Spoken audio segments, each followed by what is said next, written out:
Hello friends, my name is Vivek Tiwari और मैं आप सबका स्वागत करता हूं मेरे चैनल वीबीए एजुकेशन पर। तो आज हम पढ़ेंगे क्लास 8 की एनसीईआरटी हिस्ट्री का चैप्टर नंबर 2, जो कि है from trade to territory. Now this chapter will tell us how the British, which means the East India Company, expanded their power in our country. The company established its power, as it said. It will tell you about the decline of Mughals, the arrival of Europeans, and then we'll continue the chapter and read about how they ruled the areas. This chapter, chapter number 2 and chapter number 3, talk about the political expansion, while chapter number 4 and 5 talk about the causes. Now let's start reading this. So it starts with the Mughal. What's it written? Aurangzeb was the last ruler of powerful Mughals. यानी कि 1707 में सारे Mughals खत्म हो गए थे, actual Mughals. उसका बाद जो आए वो वीक किंग से, वीक सक्सेसर्स की वजह से उनकी डायनेस्टी खत्म हो गई। उनके बाद सबको लेटर मुगल्स कहा जाता है। ही established control over a very large territory that is now known as India. तो उसकी उसकी मृत्यु हो जाने के बाद बहुत सारे मुगल सूबेदार ने क्या किया कि, और बड़े बड़े जमींदार ने, उन लोग ने अपने आप को इंडिपेंडेंट कर लिया और फिर उन्होंने अपना रीजनल किंगडम बनाया। और फॉर एग्जांपल अगर लिया जाए, मैं आपको मैप के द्वारा समझाता हूँ।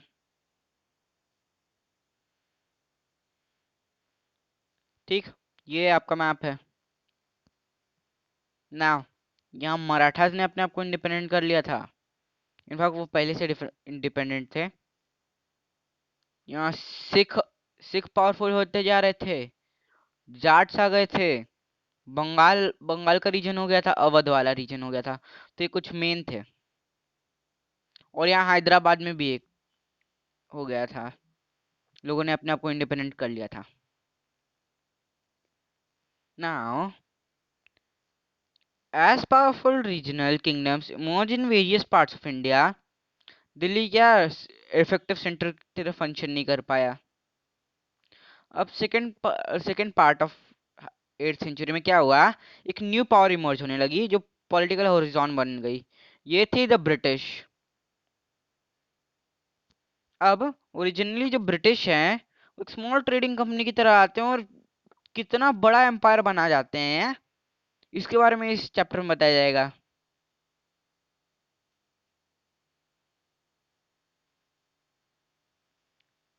और how did they become to be master of vast empire. इतने बड़े एम्पायर के वो आखिरकार राजा कैसे बन गए। अब ये देखिए, बहादुर शाह जफर यानी कि उनका आखिरी Mughal, and his sons been arrested by captain Haddock. Aurangzeb के बाद क्या हुआ था, कोई पावरफुल मुगल रूलर नहीं आया था। बट जो मुगल एम्परर्स थे continue to be symbolically important. In fact एक मैसिव रेबिलियन हुआ था ब्रिटिश रूल के अगेंस्ट 1857 में। बहादुर शाह जफर उस टाइम में मुगल एम्परर थे और उन्हें नेचुरल रीडर की तरह लिया गया था। एक बार जब रिवॉल्ट को ठंडा किया गया, उसे शांत किया गया, तो बहादुर शाह जफर को उनका किंगडम छोड़ के बर्मा वाले रीजन में भेज दिया गया और उनके बेटों को गोली मार दी गई। अभी ये कहानी शुरू कैसे होती है, क्या होता है कि ये वाला जो रीजन है, टर्की जहाँ है, एक मिनट में जरा मार्क कर दूं फिर आपको बताता हूँ। ये यहाँ जो है, यहाँ से इस वाले रीजन से जो टर्की है आजकल, यहाँ से पहले क्या था कि कनेक्शन था ब्रिटिशर्स का। यहाँ से उनके लिए यानी यूरोप के लिए सारा उनका गुड्स जाते थे, लेकिन यहाँ से जो ट्रेड रूट था वो बंद कर दिया गया। इसकी वजह से क्या हुआ, अब उन्हें इंडियन माल तो चाहिए चाहिए था, उस समय उसकी बहुत मांग थी। तो 1498 में वास्को डा गामा घूमते घूमते यहाँ केरला केरला बंगलुरु वाले रीजन में आ गए और वहां से उनने रास्ता ढूंढ लिया, द रूट टू इंडिया। अब एक कंपनी की क्या स्टोरी थी? सबसे पहले पोर्चुगीज आए थे, फिर डच आए थे, फिर इंग्लिश आए थे, और फिर कौन आया था? तो फिर पोर्चुगी और फिर कौन आया था? तो फिर इटली वाले आए थे ना। इन 1600 द ईस्ट इंडिया कंपनी, यानी कि मैं आपको सिंपल समझा देता हूँ। 1600 में क्या हुआ था? कंपनी को एक चार्टर मिल गया था रूलर ऑफ इंग्लैंड से, जो थी क्वीन एलिजाबेथ। इसे क्या मिला था चार्टर? तो इसके अलावा कोई भी इंडिया में ट्रेड नहीं कर सकता है, ईस्ट से कोई भी ट्रेड नहीं कर सकता इस कंपनी के वाला। This meant that no other trading group in England could compete with east India company. इस चार्टर के साथ जो कंपनी है, ये वेंचर कर पाई अक्रॉस ओशंस।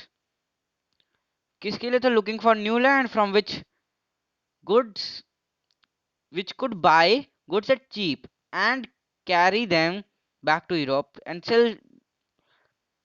इनका ऐसा चलता था, बाय चीप सेल मेरी। मेरी का मतलब क्या होता है? तो महंगा बेचना, सस्ते में ले जाओ और वहां महंगा बेचो। अब इसकी वजह से क्या हुआ? इंडिया में जो है एक क्वाड्रिलेटरल एक क्वाड्रिलेटरल वो फॉर्म हो गया यूरोपियंस का। ये और ये सब किसके लिए आ रहे थे? तो इंडियन मार्केट के लिए। अब इससे क्या हुआ? एक पेन था यहाँ 5 रुपए का मिलता था। पेन का एग्जाम्पल दे रहा हूँ। ये लोग, एक आदमी आया था, ठीक। अब ये 5 रुपए में ले जाता था, उसे 400 रुपए में बेचता था। अब दो ट्रेडिंग कंपनीज हो गई। अब इसने बोला कि नहीं भैया, अब तो हम तुम्हें पेन जो है 10 रुपए में देंगे। तो जब ये यहाँ 10 रुपए का हुआ तो वहाँ 200 रुपए का हो गया। फिर तीसरी कंपनी में आई, इनने और दाम बढ़ा लिया, 500 हो गया। तो फिर उन्हें क्या करना पड़ा? तो उन्हें और कम करना पड़ा और घटाना पड़ा प्राइस।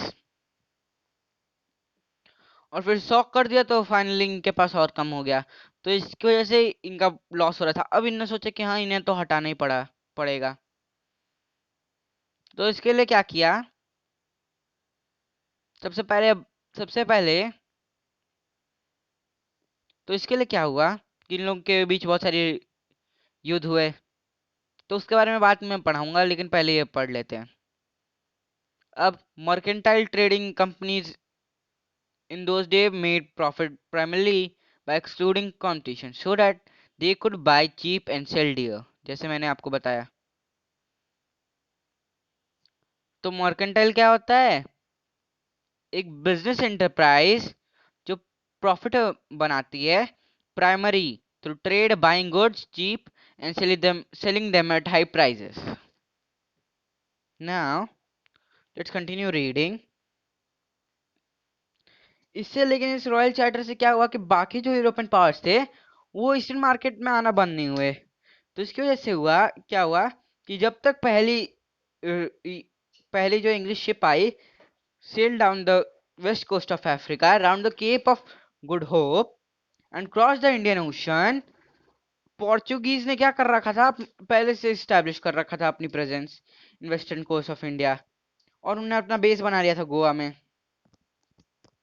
और इनफैक्ट वास्को डा गामा था जिसने जिसने पोर्चुगीज जो एक पोर्चुगीज एक्सप्लोरर था जिसने ये सी रूट डिस्कवर किया था 1948 में। फिर इसके बाद घूमते घूमते डच भी आ गए, और फिर इसके बाद फ्रेंच भी आ गए। फ्रेंच इनफैक्ट लास्ट में आए थे। अब प्रॉब्लम ये था कि इन सब का एक ही में इंटरेस्ट था, एक ही सामान बाई करना था इन्हें। तो क्या हुआ? The fine qualities of of cotton and silk produced in India had a big market in Europe. Pepper, cloves, cardamom, and cinnamon too were in great demand। अब इनके बीच बहुत कंपटीशन हुए। इसी वजह से क्या हुआ, इनके बीच राइवलरी बढ़ गई, और फिर इन लोगों ने एक दूसरे में लड़ाई कर ली। कैसे की? तो बात करते हैं सबसे पहले डच की।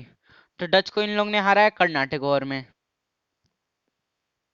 मतलब ब्रिटिश ने सबको हराया और सबको भेज दिया वापस एक्सेप्ट पोर्चुगीज, क्योंकि पोर्चुगीज जो थे गोवा में सिमट के रह गए। बाकी जो रीजन था वो ब्रिटिश ले गए। अब इसकी वजह से क्या हुआ, जब इनने उन सबको भगा दिया तो इनने फोर्टिफिकेशन करने का शुरू किया। फोर्टिफिकेशन जब करने को शुरू किया तो जो आसपास के लोकल किंग्स थे इन्हें बहुत प्रॉब्लम होने लगी। तो इसकी वजह से कि भी इनके बहुत सारे कॉन्फ्लिक्ट्स हुए। जैसे कि पहली जो इंग्लिश फैक्ट्री थी, पहली जो इंग्लिश फैक्ट्री थी ये कहाँ सेटअप की गई थी, तो रिवर हुगली के बैंक पे। कब? 1651 में। ये बेस था जहाँ कंपनी के ट्रेडर्स रहते थे, जिन्हें फैक्टर्स कहा जाता था, जो ऑपरेट करते थे। फैक्ट्री का एक वेयर हाउस हुआ करता था जहाँ से वो एक्सपोर्ट करता था, और जहाँ एक्सपोर्ट के लिए स्टोर किया जाता था सामान। और इस वहाँ ऑफिसेज भी थे जहाँ कंपनी के ऑफिशियल्स बैठते थे।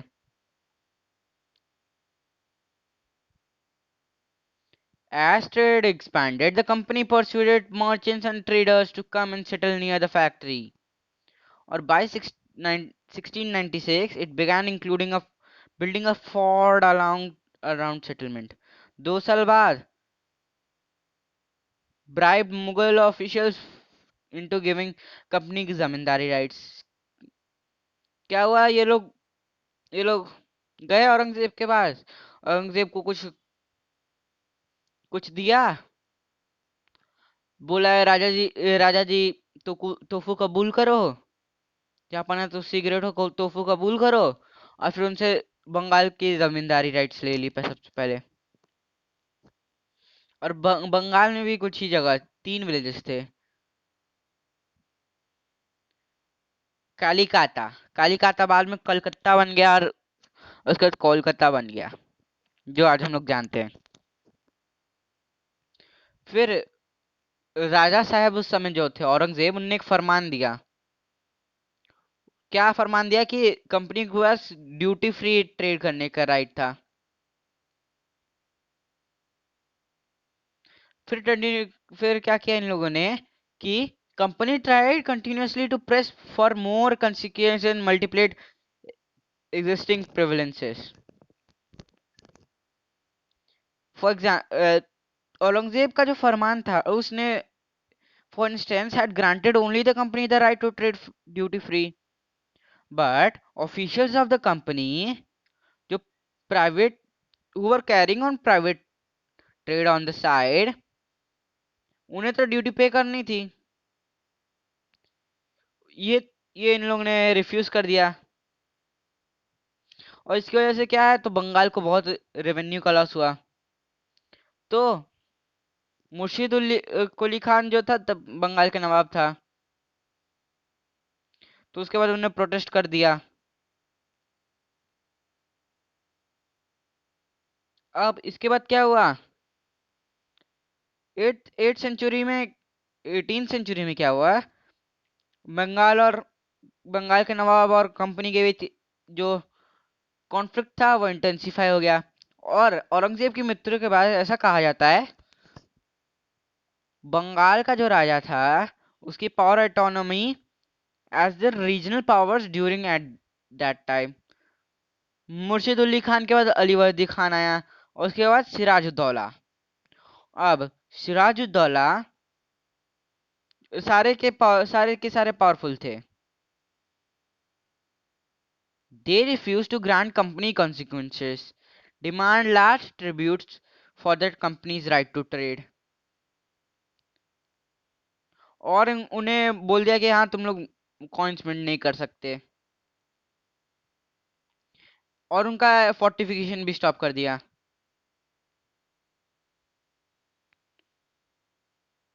अब इसकी वजह से क्या हुआ, उनके बीच और इंटेंसिफाई हो गया, और कंपनी ने मना कर दिया कि कोई टैक्स नहीं देगी। उस वो डिसरिस्पेक्टफुल लेटर्स लिख रही है और ह्यूमिलेट कर रही है नवाब और उसके ऑफिशियल्स को। फिर कंपनी ने कहा कि अनजस्ट डिमांड, उन्होंने कहा कि जो अनजस्ट डिमांड है लोकल ऑफिशियल्स के, वो उनका ट्रेड खराब कर रहे हैं, उनकी कंपनी का ट्रेड तभी फ्लरिश करेगा जब उनके duties were remote. It also convinced that to expand trade it had to enlarge its settlements, buy up villages and rebuild its forts. अब इसके बाद क्या हुआ, तो प्लासी का युद्ध हुआ. प्लासी के युद्ध में अलीवर्दी खान की जब डेथ हो गई थी, तो उसके बाद जो सिराजुद्दौला बना था राजा, तो उसकी पावर बहुत ज्यादा थी और वो इनकी सुनता नहीं था. तो इन लोगों ने सोचा कि हाँ हम लोग पपेट रूलर रख देंगे, उसे उसे हम लोग ऐसे घड़े की तरह यूज करेंगे जितनी बार हाथ डालो उसमें से सोना निकाल सके. और सोचा कि उसका एक राइवल बन सकता है वहां का नवाब. अब an infuriated Siraj-ud-Daulah asked the company to stop meddling in political affairs of his domination, stop fortification, and pay the revenues. After negotiation failed, राज नवाब नवाब साहब ने क्या किया, तो 30,000 सैनिक लेके फैक्ट्री पे आ गए काजिम बाजार में, और कंपनी के ऑफिशियल्स को पकड़ के वेयर हाउस में लॉक कर दिया. डिस डिस और उनकी गन्स भी छीन ली. ब्लॉकेड उन्हें और उनके शिप्स जो है उन्हें भी वो कर लिया, कब्जे में ले लिया. फिर कलकत्ता गया और तो establish control over the company fort there. और फिर कलकत्ता के फॉल के बारे में सुनते ही रॉबर्ट क्लाइव करके मद्रास में एक आदमी था, वो आ गया नेवल फ्लीट लेके लड़ने. फिर 1757 में एक युद्ध हुआ, खतरनाक युद्ध. इसमें क्या हुआ, तो रॉबर्ट क्लाइव जीत गया और सिराजुद्दौला हार गया.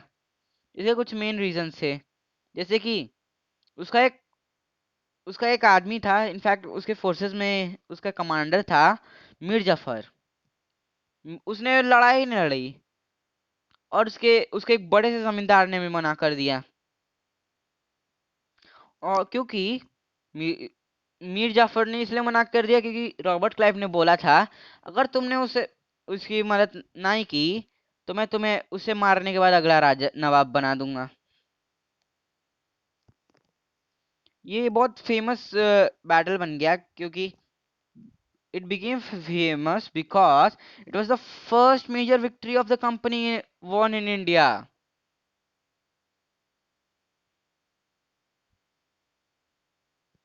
अब यहाँ रॉबर्ट क्लाइव की एक राइटिंग दी है, इसे भी पढ़ेंगे. So it says the territorial ambitions of the mercantile East India Company were viewed with distrust and trouble in England. After the Battle of Plassey, Robert Clive wrote to William Pitt, one of the principal secretaries of English monarch, on 7 January 1959, but so large a sovereignty may possible an object not too extensive for the mercantile company. I flatter myself that there will be no little no no difficulty in obtaining the absolute position rich rich kingdoms. Now I leave you to judge whether an income yearly of 2 million sterling with position of 3 provinces be an object of deserving the public attention. ये उसका letter था. अब इसके बाद क्या हुआ, तो हारने के बाद प्लासी में सिराजुद्दौला को पकड़ लिया गया, उसे बंदी बना के कुछ दिन रखा गया और फिर उसे असैसिनेट कर दिया गया. फिर मीर जफर को नवाब बना दिया गया. कंपनी अभी भी अनविल थी रिस्पॉन्सिबिलिटी ऑफ एडमिनिस्ट्रेशन लेने के लिए. इट्स प्राइमरी और prime objective was expansion of trade.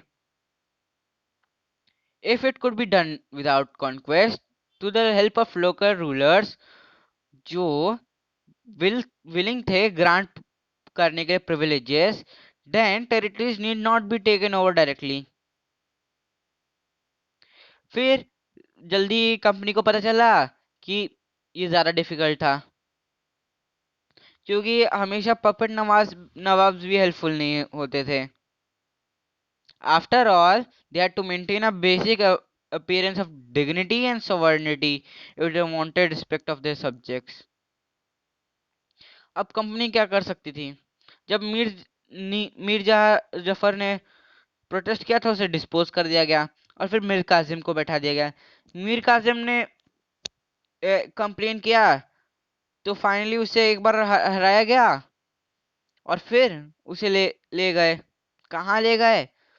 ले नहीं गए, वो चला गया। कहाँ? तो अवध वाले रीजन, अवध के नवाब के साथ उसने संधि की, और उस समय के मुगल एम्परर के साथ, और फिर तीनों तीनों इंडियन फोर्सेस मिलकर लड़ी इन लोगों के सामने और बैटल ऑफ बक्सर में हार गई। हारने के बाद जो अवध का नवाब था उसे 5 लाख रुपए पे करने पड़े, और the Nawab had to pay rupees 500,000 every year, but the company wanted more money to finance its war and meet the demand of trade and expenses. It wanted more territories and more revenue. By the time Mir Jafar died in 1767, the mood of company has changed.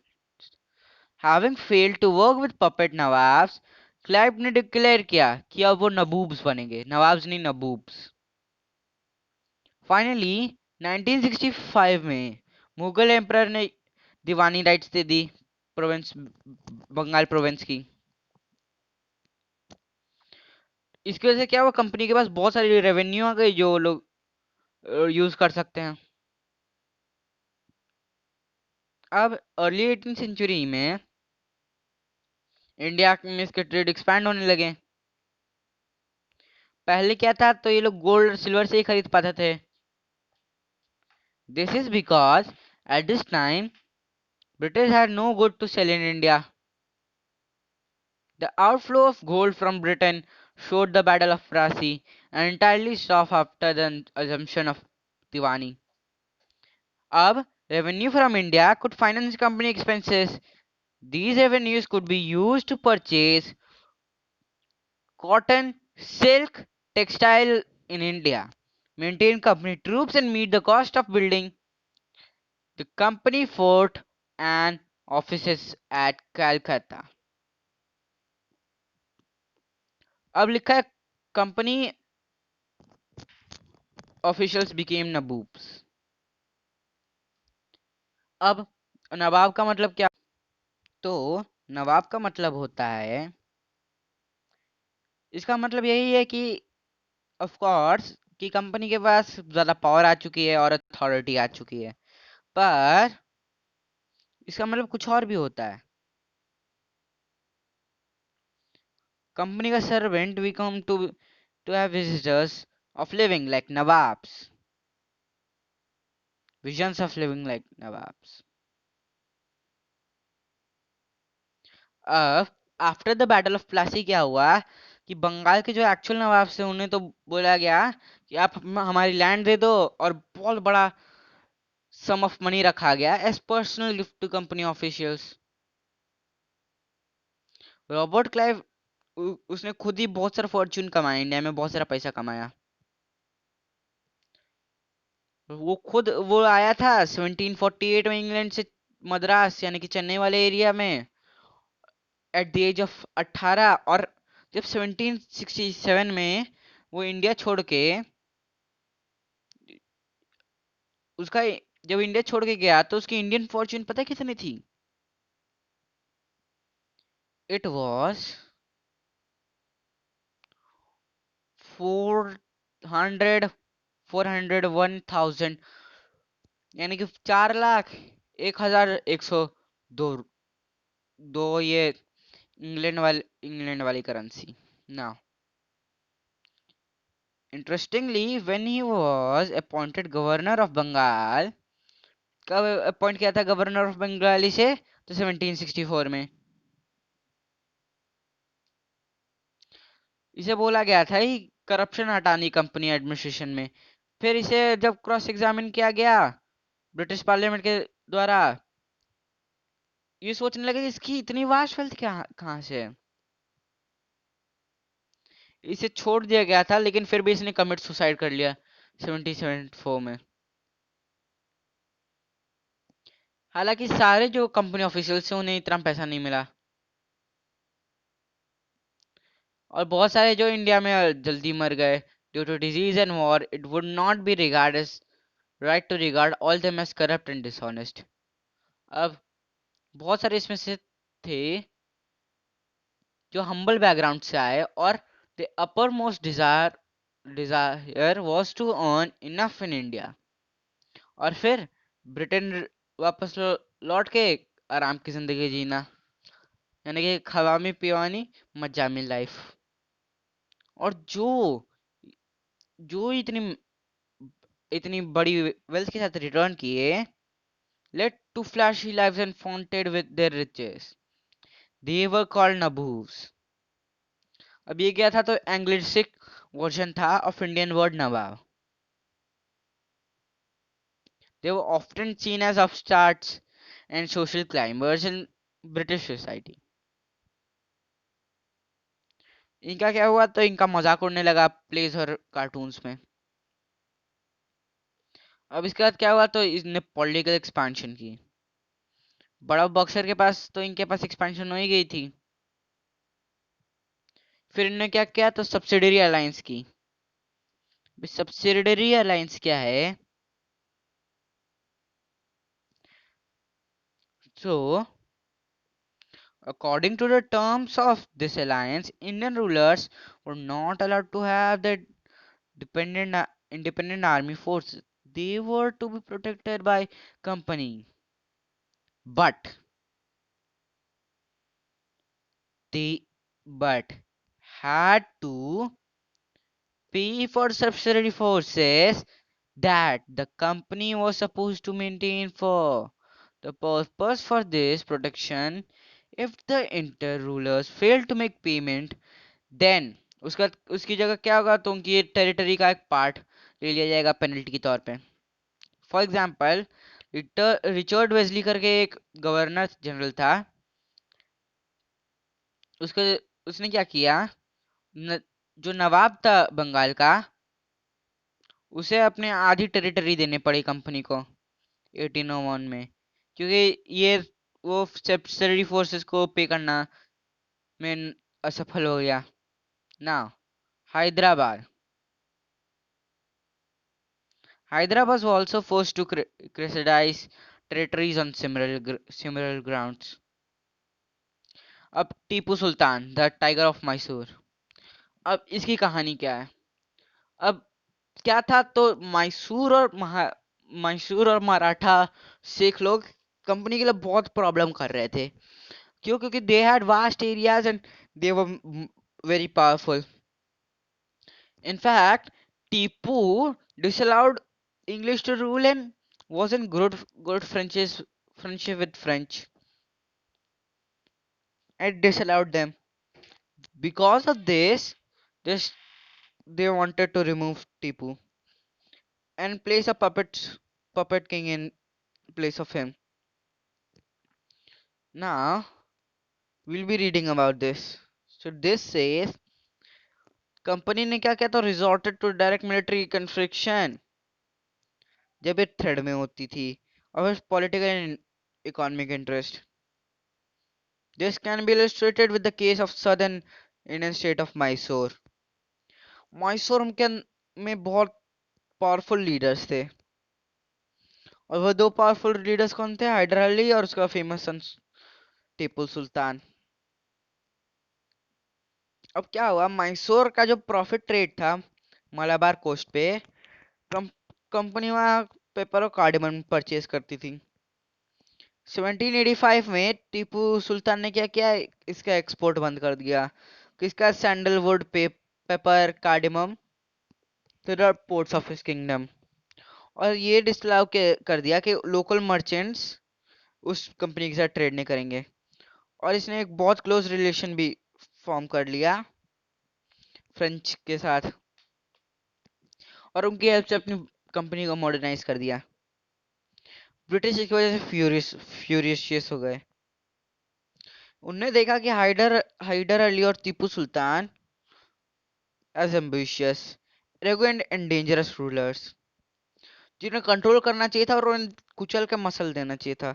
इसके कारण 4 war हुए, Anglo Mysore के 4 war हुए। और वो कब कब हुए, इसकी डेट्स दी गई हैं। तो what are the dates? They are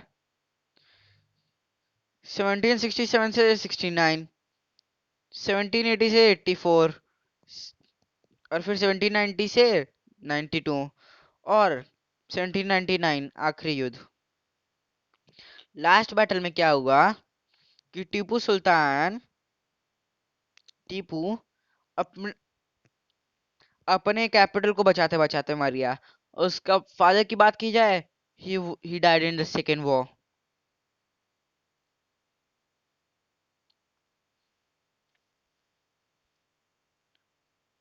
अब क्या बोला जाता है उसके बाद क्या हुआ मैसूर का? Mysore was placed under the former ruling dynasty of वुडियार्स। वुडियार्स तो दिया गया, उनके सब्सिडरी अलायंस की गई उस स्टेट पे। अब इसके बाद आगे पढ़ेंगे। हाँ, बाय द वे, इसके साथ एक और चीज रिलेटेड है। That once what happened, the company forces were defeated by Hyder Ali and Tipu Sultan in several battles। लेकिन नाइन लेकिन 1782 में, आई मीन 1792 में, attacked by the combined forces of Maharashtra, the Nizams of Hyderabad and the company, Tipu को क्या करना पड़ा है? तो यानी कि मराठास ने भी इनकी मदद की, निजाम ऑफ हैदराबाद ने भी मदद की, और कंपनी ने भी इनफैक्ट खुद लड़ा था। तो इन्हें साइन करना पड़ा एक ट्रीटी। अब फिर उन्हें बोला गया कि आपको पैसे पे करने पड़ेंगे। जब नहीं पे कर पाए तो इनके 2 बेटों को ले लिया गया, ले चले गए ये लोग। They took away his 2 sons। अब इसके बाद बात करते हैं मराठा की। अब क्या हुआ था, ये लोग बेसिकली एक वॉर हार गए थे। कौन सी? तो थर्ड बैटल ऑफ पानीपत 1761 में। इसकी वजह से क्या हुआ था, they were weak, and it is said Marathas का जो ड्रीम था of ruling Delhi was scattered. पूरे बहुत सारे स्टेट के अंदर डिवाइड हो गए थे, जिसके अंदर एक एक चीफ रूल करता था, जो अलग अलग डायनेस्टीज के थे। जैसे कुछ सिंधिया के थे, कुछ होलकर थे, कुछ गिनवाड़ थे, कुछ भोसले थे।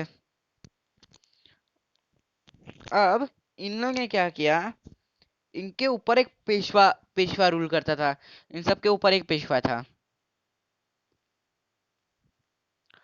इनने क्या किया, who became a defective military and administrative head based in Pune। महाजीत सिंधिया और नाना पढ़िनेत जो है, दो दो फेमस मराठा सोल्जर्स हैं, और स्टेट्समैन भी हैं लेट 18th century के। Now talking about them, Marathas को क्या हुआ था, तो they were substitute in series of wars. पहली वॉर जब एंड हुई तो ट्रेटर ऑफ सालाबाई की गई, क्योंकि उसमें कोई क्लियर विक्ट्री नहीं थी। सेकेंड मराठा वॉर हुई, डिफरेंट फॉन्ट्स में हुई, जिसमें क्या हुआ, उड़ीसा के ऊपर हक कर लिया इन लोगों ने, और territories north of Yamuna river including Agra and Delhi. और finally third Anglo Maratha war हुई, जिसमें मराठा पावर को क्रश किया गया। फिर पेशवा को क्या किया गया, तो उसे हटा दिया गया और बिथुर कानपुर के आसपास भेज दिया गया विद द पेंशन। अब कंपनी के पास पूरा पूरा रूल था साउथ ऑफ इंडिया में. Claim to paramountcy. It is clear from the above that from early 19th century, से क्या हुआ, the company pursued an aggressive policy of territorial expansion. Under Lord Hastings एक नई पॉलिसी आ गई paramountcy की. अब the company claimed that this authority was paramount or supreme. Hence its power was greater than that of Indian states. अब इसे protect करने के लिए, अपने इंटरेस्ट को प्रोटेक्ट करने के लिए, it was justified in annexing and threatening to annex any Indian kingdom. Their view continued to guide later British policies as well. ये process however did not go unchallenged. For example क्या हुआ कि जब British एक छोटे से गांव कित्तूर करके है वहां उसे एनेक्स करने आए, तो रानी चंबा आर्म्स उठा ली और एंटी ब्रिटिश रेजिस्टेंट मूवमेंट कर दी, और फाइनली उन्हें 1824 में अरेस्ट कर लिया गया और वो प्रिजन में मर गई 1829 में. लेकिन रायना एक गरीब चौकीदार जो सोनली सान सानगोली का था कित्तूर में, इस रेजिस्टेंस को कंटिन्यू रखता है. With popular support, he destroyed many British camps and records. और फिर इसे 1830 में फिर लटका दिया जाता है फांसी पर. इसके बारे में हम लोग आगे पढ़ेंगे और ऐसे बहुत सारे रिवॉल्ट्स के बारे में. लेट 1830s में क्या हुआ, इन्हें रशिया के बारे में चिंता हुई. क्योंकि Russia might expand across Asia and enter India from north west. इसके इससे डरने के चक्कर में ब्रिटिश ने हम क्या किया कि नॉर्थ वेस्ट फ्रंटियर पे चले गए. अफगानिस्तान से वॉर किया, वहां इनडायरेक्ट रूल किया. फिर सिंध के ऊपर नेक्स्ट इन लाइन कौन था, तो पंजाब था. लेकिन महाराजा रणजीत सिंह जब तक थे तमिल, तब तक इन लोगों ने कुछ एक्ट नहीं किया, क्योंकि वो बहुत पावरफुल रूलर थे, और प्लस वो ट्रेड ट्रेड पे चलते थे इन लोगों के साथ. Because he United the 12 micelles of 6. अब इसके बाद क्या हुआ, तो उसकी डेथ के बाद वहां एक सक्सेशन का वो चला गया, लड़ाई चली गई. और उसके बाद जब उनका बेटा जब फाइनली जीत गए, गद्दी पे बैठा, तो उसे फिर मार दिया गया, उसे हटा दिया गया. फिर doctrine of lapse I. Doctrine of lapse जो है लॉर्ड डलहौजी ने दी, जो गवर्नर जनरल थे. कब तक, 1848 से 1856 तक. डॉक्ट्रिन ऑफ लैप्स क्या क्या कहता है कि जो भी इंडियन स्टेट उनके प्रोटेक्शन के अंदर है, और वहां का जो रूलर है वो बिना नेचुरल हेयर मेल हेयर के मर जाता है, मृत्यु हो जाती है, तो that his kingdom would be lapse. Lapse यानी कि उसकी टेरिटरी इनका विल बी नेक्स्ट. और अगर कोई गोद लिया अभी बच्चा है तो उसे पहले वेरीफाई होना पड़ेगा. ऐसे करके इन्होंने बहुत सारे किंगडम्स को अपने अंडर लिया है. जैसे सतरा लिया, संबलपुर लिया, उदयपुर लिया, नागपुर लिया, झांसी लिया. फाइनली 1856 में कंपनी ने अवध को भी अंडरटेक कर लिया. क्योंकि उन्होंने कहा कि इट वाज मिस गवर्निंग, और फिर उसे डिस्पोज कर दिया गया. और पीपल ऑफ अवध जो हैं वो एक बहुत बड़े रिवॉल्ट में पार्ट लेते हैं जो 1857 में होगा, जिसे सिपॉय म्यूटिनी भी कहा जाता है. अब यहाँ 3 मैप दिए हैं. तो जब कंपनी आई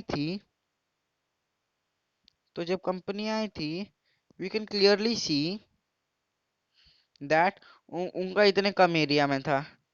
जो आपको दिख रहा है येलो में, ये उनका एरिया था. और फिर धीरे धीरे करके उनका बढ़ने लगा. ये लेट 1850s का आई थिंक, लेट 1850s का था। और ये 17 1780s का ही है। ये 17 ये 1780s का है, ये 1850s का है। और फिर बाद में तो पॉलिटिकल एक्सपेंशन होती ही रहेंगी। मतलब समझ लो इनके फेसेस में हुआ है बहुत expansion. Now setting up a new government, इसमें क्या हुआ इसके बारे में पढ़ते हैं। तो वॉरेन हेस्टिंग्स जो था, ये बहुत इंपॉर्टेंट आदमी है। क्योंकि इसने बहुत सारा कंपनी के पावर में एक्सपेंशन में मदद की थी। इसके टाइम में इसकी कंपनी का पावर कहाँ कहाँ फैल गया था, मद्रास में आ गया था, बॉम्बे में आ गया था, और ब्रिटिश टेरिटरीज और बढ़ने लगी थी। और इन्हें छोटी छोटी यूनिट्स में बांटा जाने लगा था, जिन्हें प्रेसिडेंसीज कहा गया। तीन प्रेसिडेंसीज मेन होती हैं, बंगाल, मद्रास और बॉम्बे। अब हर एक के ऊपर एक गवर्नर रूल करता था। द सुप्रीम हेड जो था वो गवर्नर जनरल था। और वॉरेन हेस्टिंग्स जो था फर्स्ट गवर्नर जनरल था। कौन था? Warren Hastings. इसने क्या सेवरल एडमिनिस्ट्रेटिव रिफॉर्म्स इंट्रोड्यूस किए इन स्पेयर ऑफ जस्टिस। 1772 में एक नया सिस्टम ऑफ जस्टिस आया। हर डिस्ट्रिक्ट में दो कोर्ट्स होंगे, एक क्रिमिनल कोर्ट और एक सिविल कोर्ट। मौलवीज और हिंदू पंडित्स क्या किए, तो interpreted Hindu laws for European district collector who presided for civil courts. The criminal courts were still under a qazi or mufti with the supervision of the collectors, कि वो कोई गलत काम ना करे। काजी कौन होता है? तो जज होता है, मुफ्ती। और jurist of Muslim committee responsible for imparting the law that Qazi would administer it. Impeachment क्या होती है? The trial by the House of Lords in England for charge and misconduct product against a person in House of Commons.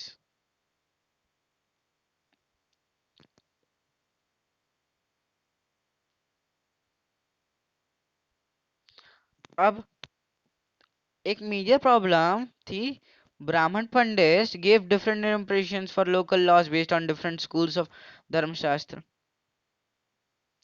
अब uniformly इंफॉर्मिटी bring करने के लिए 1775 में 11 pandits को compile करने गया को कहा एक डाइजेस्ट हिंदू लॉज की book.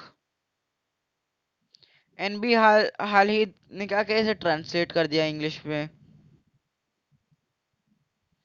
In 1770, a code of Muslim laws was compiled into benefits of European judges.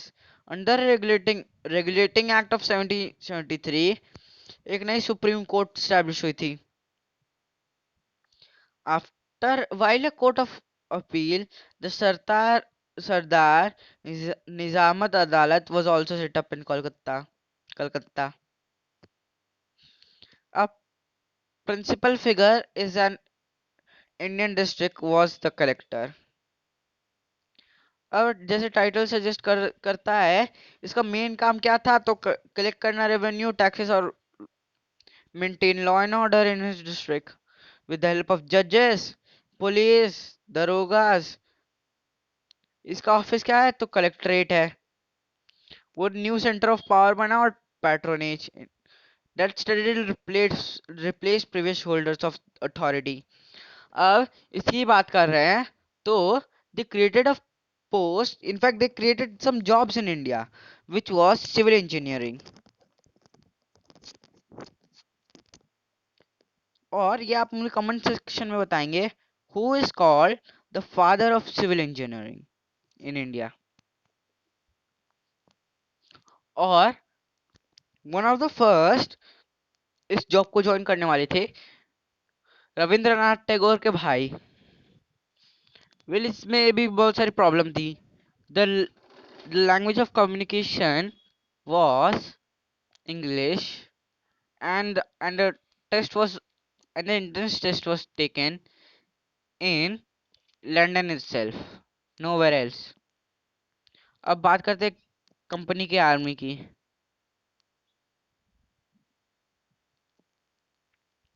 Colonial rule India में ब- बनाने के बाद सब न्यू आइडियाज आए एडमिनिस्ट्रेशन और रिफॉर्म के। बट ये इसके लिए उन्हें मिलिट्री स्ट्रेंथ चाहिए थी। मुगल आर्मी में जो था मेनली कैवलरी था और इन्फेंट्री था, जो है पैदल soldiers.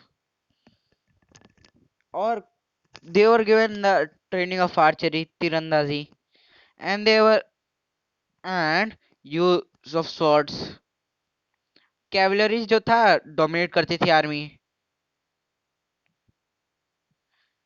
The Mughals did not feel the need to have a large professionally trained infantry, और रूरल एरियाज में बहुत large number of arm peasants थे and local zamindars often supplied Mughals with पैदल सोल्जर्स। अब क्या हुआ, चेंज आया 18th सेंचुरी में, जब मुगल सक्सेसर स्टेट जैसे बनारस अवध है started recruiting peasants in their army. उन्हें प्रोफेशनल सोल्जर्स की तरह ट्रेन करने लगे। ईस्ट इंडिया कंपनी ने सेम मेथड अपनाया when they began to recruit their own army.